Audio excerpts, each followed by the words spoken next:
Kenapa dia nangis? Hai semua. Kau tengok cerita apa ni? Cerita drama Akasia Melayu. Tak ajak saya pun. Mela, duduk. Makan dulu. Makan. Jom.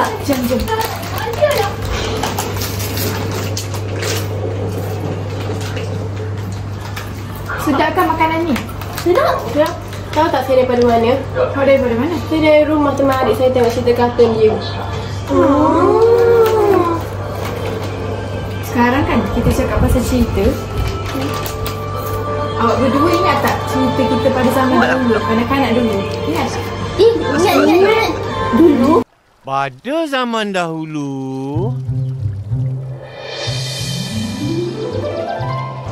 Dulu saya suka tengok cerita Eja Hari. Saya selalu tengok cerita Kampung Boy. Sampai ayah saya marah sebab terlalu tak suka dengan cerita. Tak suka tengok cerita Upin Ipin. Kau berdua tahu kan Upin Ipin tu apa? Saya pun dah suka tahu. juga tengok cerita Upin. Cerita tu terkenal sangat. Betul. Sampai sekarang saya kena tengok Upin Ipin sebab adik saya tahu tak? Tapi Saya perasan dulu bila saya tengok Upin Ipin tu, saya tengok je, saya tak tahu pun apa yang dia cakap tu betul ke tak. tapi sekarang bila kita dah dewasa, kita dah besar, rupanya dalam cerita kanak-kanak tu terdapat juga kesalahan ayat-ayat. Betul. Sebab tu adik saya selalu cakap ayat-ayat yang tunggal langgam. Sebab pengaruh cerita. Betul. Jadi peranan kita sekarang ni kenalah tolong mereka Untuk mengkaji kesalahan-kesalahan ayat dalam cerita-cerita itu. Jom kita kaji. Jom. Azwan Najiha, dulu saya selalu tengok cerita Kampung Boy. Lagi-lagi tajuk Curi Tulang. Curi tulang tu macam peribahasa je, Syirah. Betul. Okey, dalam cerita ni saya dapati terdapat kesalahan ayat. Okey. Kesalahan ayat ni, contoh ayat yang pertama, ayat ni, kepala saya kena hempak batu. Awak boleh tahu ke apa kesalahan dalam ayat ni? Saya rasa kesalahan dari segi ayat pasif. Betul ke Syirah? Betul. Ayat ni ayat pasif. Sebab macam ni, kepala saya kena hempap dengan batu. Okey, saya analisis dahulu. Ayat ini merupakan kesalahan dalam pembentukan ayat pasif. Sebab apa? Sebab dalam bahasa Melayu ni, ayat pasif lazimnya menggunakan imbuhan kata kerja pasif seperti di, per, di atau ter serta susunan tertentu. Jadinya untuk hempap tadi, saya kena hempap dengan batu. Hempap tu mungkin mempunyai imbuhan di, per, di, terhempap macam tu. Jadi kesalahan dekat sini adalah penggunaan kata kena tidak salah dalam bahasa lisan tetapi tidak baku dalam bentuk rasmi. Dan macam kesalahan yang kedua, kata kena ni sebenarnya kepala saya terhempap dengan batu. Kesalahannya ialah penggunaan kata kena tidak salah dalam bahasa lisan tetapi tidak baku dalam bentuk rasmi. Macam mana tu Syirah? Macam ni, struktur kena perlu ditambah dengan kata kerja tanpa imbuhan. Jadinya ia ni tidak gramatis dalam bahasa Melayu baku. Jadi pembetulannya, saya buat ayat baru. Bentuk ayat pasif yang betul ialah kepala saya dihempap batu. Kan mudah tu.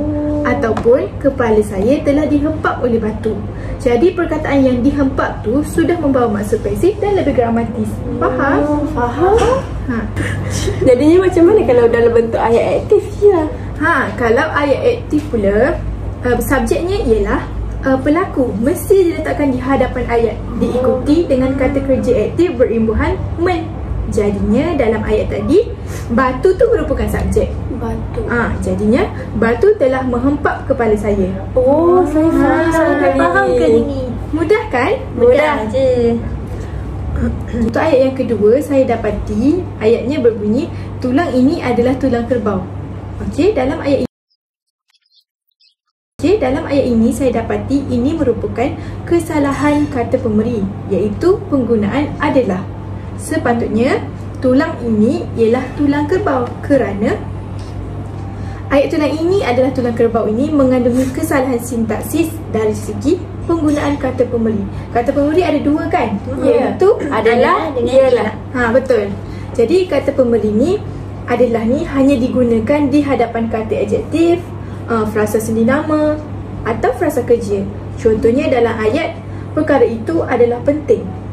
Jadi dalam ayat yang tulang ini adalah tulang kerbau tu salah, sebab selepas kata pemberi ialah tulang kerbau, iaitu frasa nama. Tulang kan frasa nama kan? Jadi kalau frasa nama kena guna kata pemberi ialah. Ya, betul. Jadi bentuk ayat yang betul dan gramatis ialah tulang ini Ialah tulang kerbau. Betul.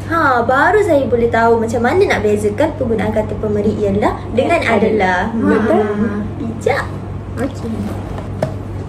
Seterusnya, dalam cerita kampung Boy itu terdapat juga kesalahan ayat seperti di mana awak jumpa tulang itu.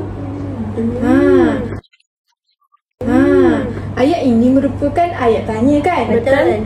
Jadi, di mana awak jumpa tulang itu, kalau mahu guna di mana di hadapan, perlu menggunakan partikel kah. Jadinya, di manakah awak jumpa tulang itu? Alah, betul. Lepas tu, awak nampak tak ni? Di mana ini dieja secara jarak. Tetapi kalau dalam kita menggunakan partikel kah, di manakah tu perlu dekat tanpa menggunakan jarak. Okey. Jadi di mana ini ialah kata tanya tempat. Apabila digunakan dalam ayat tanya penuh, partikel kah tu perlulah ditambah untuk menandakan bentuk soalan dengan lebih jelas dan sopan. Jadi ayat tu lebih gramatis. Kalau di mana sahaja ayat tu merupakan ayat yang bukan gramatis. Macam di mana awak jumpa tulang itu. Jadi ayat tu tak gramatis kan? Saya gramatiskan menjadi di manakah awak menjumpai tulang itu. Tapi macam mana kalau ayat ni berbunyi awak jumpa tulang itu di mana? Kalau yang macam tu pula, kalau dalam predikat kita boleh tukar kedudukan ayat tanpa partikel kah. Jadi bunyinya awak jumpa tulang itu di manakah? Bukan. Awak jumpa tulang itu di mana? Kalau asal sekali yang daripada awal tu, awak di mana awak jumpa tulang itu. Jadi untuk jawab soalan Najihah tadi, saya buat jadi ayat awak jumpa tulang itu di mana. Tapi bagi menambah partikel kah di hadapan tadi, saya menggunakan di manakah awak menjumpai tulang itu. Jadinya saya boleh guna kedua-dua lah ayat yang betul. Faham. Kedua-dua ayat itu merupakan ayat yang gramatis. Terusnya dalam cerita Kampung Boy itu terdapat juga ayat yang berbunyi, untuk menghalang tulang ini daripada perebutan, kita hendaklah membalutnya dengan plaster. Jadi dengan plaster. Jadi kesalahan dekat sini ada, Azwan nampak tak? Yang paling jelas saya nampak kesalahan penggunaan kata sendi nama, iaitu untuk dekat depan ayat. Sepatutnya untuk ni perlu berada di seperti macam ni. Kejap. Yang pertama, kita analisis dahulu yang mana satu subjek, yang mana satu predikat. Menghalang tulang ini daripada perebutan ni ialah, Saya rasa ni predikat. yang ni subjek, manakala yang ini predikat. Tetapi predikat ini kita bawa menjadi di hadapan, Jadi subjek. predikat ke hadapan dengan subjek. Jadinya kita hendaklah membalutnya dengan plaster untuk menghalang tulang ini daripada perebutan. Di dalam dialog biasa untuk percakapan, untuk menghalang tulang ini daripada perebutan, kita hendaklah membalutnya dengan plaster. Sudah Betul. menjadi ayat yang betul. Tetapi untuk kita tulis ayat ini, sepatutnya kata sendi nama perlu dia ada predikat, selepas itu kata sendi nama dan ditambah dengan subjek. Kita hendaklah membalutnya dengan plaster untuk menghalang tulang ini daripada perebutan. Jadi ayat ini merupakan kesalahan ayat, iaitu penggunaan kata sendi nama di hadapan, iaitu untuk. Mana boleh untuk di hadapan kata sendi nama? Semuanya tidak boleh berada di hadapan subjek. Baru saya faham, Syirah. Kita dah analisis cerita Syirah. Cerita apa tadi cerita Syirah? Kampung Boy. Kampung Boy. Ji pula suka tengok cerita Upin. Dan Ji pun rasa memang banyak sangat kesalahan ayat dalam cerita Upin tu. Syirah dengan Azwan nak teman kita kaji analisis sama-sama tak kesalahan ayat ni? Boleh. Okey, jom kita kaji sama-sama. Canggihnya buatan Malaysia. Betul. Jangan ingat yang canggih tu barang luar negara je. Ayat dia berbunyi, jangan ingat barang yang canggih itu dari luar negara. Jangan ingat ni, sebenarnya ingat ni tak sesuai untuk kita gunakan dalam bahasa Melayu. Kalau dalam penulisan, ingat ni biasanya kita guna secara lisan saja kan. Betul-betul. Jadinya ingat ni dia seumpama sama maksud dengan anggap. Jadinya jangan anggap barang yang canggih itu dari luar negara. Macam tu. Tapi kalau kita nak kekalkan juga ingat ni, dia kena ada objek.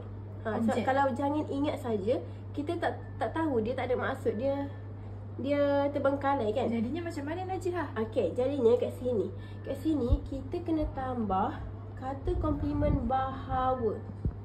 Jadinya jangan ingat bahawa barang yang canggih itu dari luar negara. Jadinya kat sini jelas ada dua klausa. Yang pertama ialah klausa utama berbunyi jangan ingat bahawa. Ingat bahawa. Okey, klausa komplimen yang kita tambah ialah yang canggih itu dari luar negara. Yang ni kita panggil sebagai klausa komplimen. Jadinya barang yang canggih itu dari luar negara jadi klausa komplimen. Klausa komplimen. Jadinya barulah ayat ni menjadi ayat yang lengkap. Kebanyakan barang plastik, Malaysia pun boleh buat. Hebat. Jangan tak percaya. Ayat yang kedua yang saya jumpa dalam syarikat PEP ni ialah kebanyakan barang plastik Malaysia pun boleh buat. Yang ni kalau kita guna dalam dialog kita seharian tak apalah, macam kebanyakan barang plastik Malaysia pun boleh buat. Tapi kalau dalam tulisan kita tak faham macam mana susunan ayat ni. Okey, jadinya ayat yang betul ialah kat sini sebelum kita tengok ayat yang betul, kita tengok dulu mana subjek dan predikat dia. Kebanyakan barang plastik tu subjek, barang plastik Malaysia tu subjek. Betul. Lepas tu pun boleh buat tu predikat. Okey, kalau tapi kita saya tengok, ragu-ragu dengan pun ni. Betul.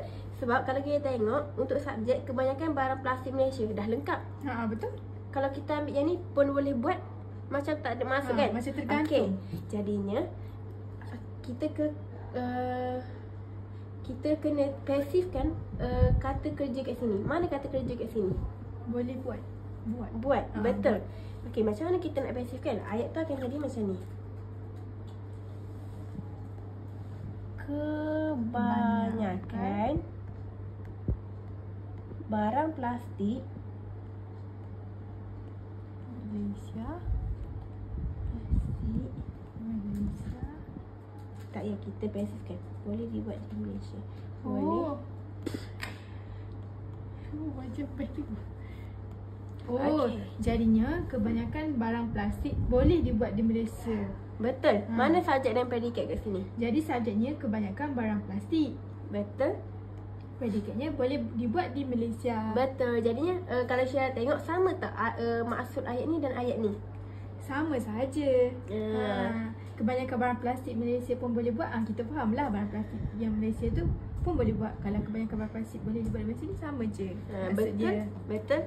Okey, jadinya kat sini apa yang salah ialah perkataan ni dia perlu ada unsur penyambut atau unsur pelaku. Jadi kat sini tak ada, kita boleh tukar ayat ni. Jadi kat sini kita pasifkan sahaja ayat tu. Jadi dan ayat yang imbuhan lengkap. di. Ya, kalau kita pasifkan kena tambah imbuhan di. Yes, kau nyupi. Jom basuh tangan dulu. Jom. Mana datang buah sawit ni? Ayat yang ketiga, mana datang buah sawit ini? Betul. Jadi pada pendapat Syirah, apakah yang kurang dalam ayat ni? Syirah rasa kata seni nama dari. Betul sekali Syirah. Kata seni nama perlulah diwujudkan apabila ada tanda ni, apa ni? Tanda soal. Betul. Jadi kat mana kita nak letak kata seni nama dari tu? Syirah rasa dekat sini. Betul ke? Dari mana datang buah sawit ini? Dari dengan mana tu perlu rapat ke tak? Jarak. Betul. Dari mana perlu jarak. Jadinya ayat yang betul ialah dari mana datang buah sawit ini. Tapi ada ayat yang kedua yang boleh juga Syirah buat. Buah sawit ini datang dari mana? Jadinya maksud ayat ni dia nak tanya buah sawit itu dari mana sumber dia. Mak aku pun sama. Ayam dia jual semua guna minyak sawit. Sudah semestinya. Baiklah, dalam cerita PDP yang kita tengok tadi, Azhar rasa apa ayat yang pelik yang Azhar jumpa dalam cerita tu? Yang ni, ayam dia jual semua pakai minyak sawit. Tapi kat mana kesalahan dia, Najia? Ya, kita memang tak nampak kesalahan dia. Tapi kita tengok kat sini, subjek dan predikat dia pun berterabur kan? Tapi saya dapat analisis bahawa ayat yang betul dia berbunyi macam ni. Dia menjual semua ayam menggunakan minyak sawit.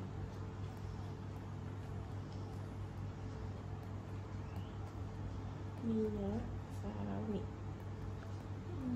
Azhar rasa ayat yang kedua-dua ayat ni mempunyai maksud yang sama atau tidak?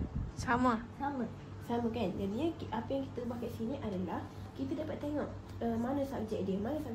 Jadi dekat sini lebih jelas subjek dia ialah dia.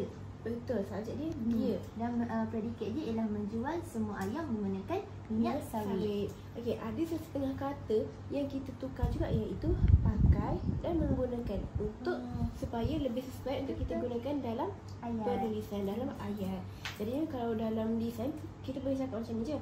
Ayam dia jual semua pakai minyak sawit. Kita dapat nampak dia punya perbezaan kan. Tapi kalau kita tulis ni dalam penulisan salah sebab kita tak faham dengan tak ada kata seru dan sebagainya.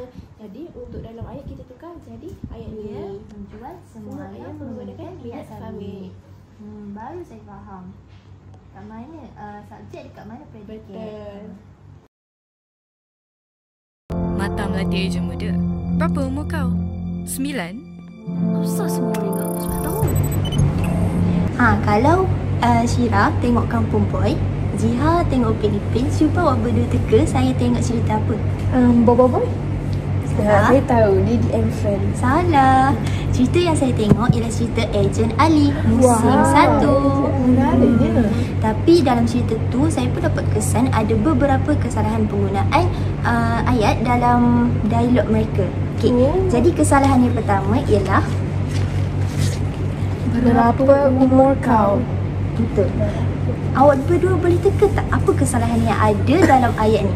Kalau pendapat saya, mungkin berapa tu perlu menambah partikel kah? Berapakah umur kau?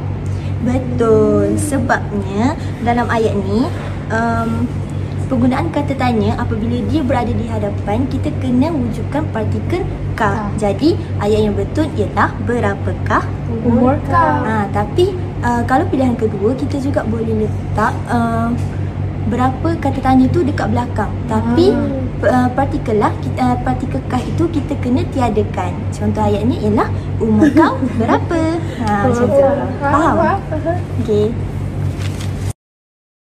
Itu kan kat sekolah je. Cikgu garang sebab nak didik kamu orang semualah. Kalau kat luar, cikgu bukanlah garang sangat pun. Oh, macam tu. Tapi selain cerita Ejen Ali, saya juga ada tengok satu cerita yang berunsurkan pendidikan. Tajuk dia Akil. Dan cerita tu dia mengisahkan tentang cara untuk mentaati ibu bapa. Tapi saya kesan ada kesalahan juga dalam cerita tu. Apa kesalahannya? Ni ayat dia. Cikgu garang sebab nak didik kamu orang semua. Ayat ni bunyi pelik lah. Betul. Kat mana? Saya rasa macam kamu orang semua ni macam pelik. Betul. Jadi kesalahan dia ialah dekat kamu orang semua. Kenapa dia menjadi satu kesalahan dalam ayat ni? Saya rasa orang ni perlu dikukuhkan menjadi kamu semua sahaja. Betul. Sebabnya dalam frasa ini, ayat ni jadi ayat ni untuk kita betulkan balik struktur dia ialah cikgu garang kerana ingin mendidik kamu semua.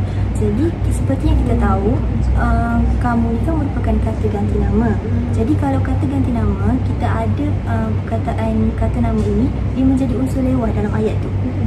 Sebab tu kita kena gugurkan orang. Jadi ayat ni yang sebenarnya ialah cikgu garang sebab nak didik kamu semua. Betul. Najia, ni ayat seterusnya yang saya jumpa. Cuba awak baca.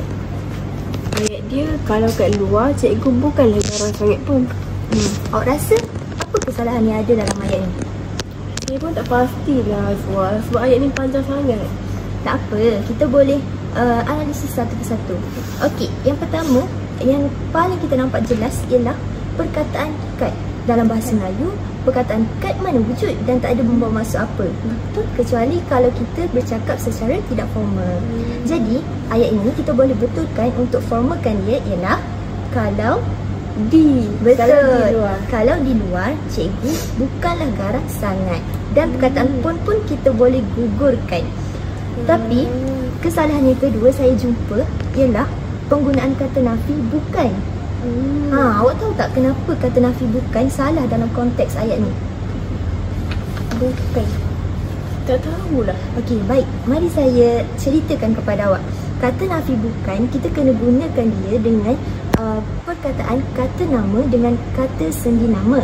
Kalau kata nafi yang kedua iaitu tidak. Betul. Kalau tidak, kita boleh wujudkan dia dengan kata adjektif dan juga kata kerja. Jadi dalam ayat ni garangkan kata adjektif. Betul. Jadi pembetulannya ialah kalau di luar cikgu tidaklah garang sangat pun.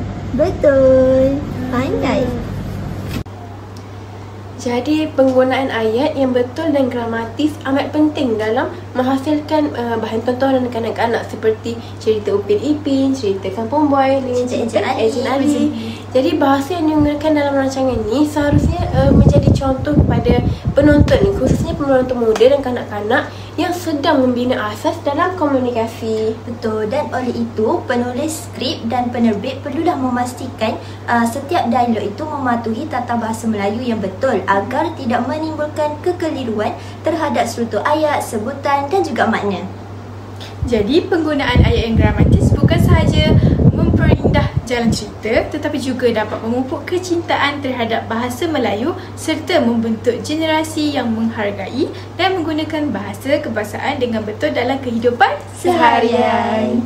Itu sahaja daripada kami. Sekian, terima kasih. Bye.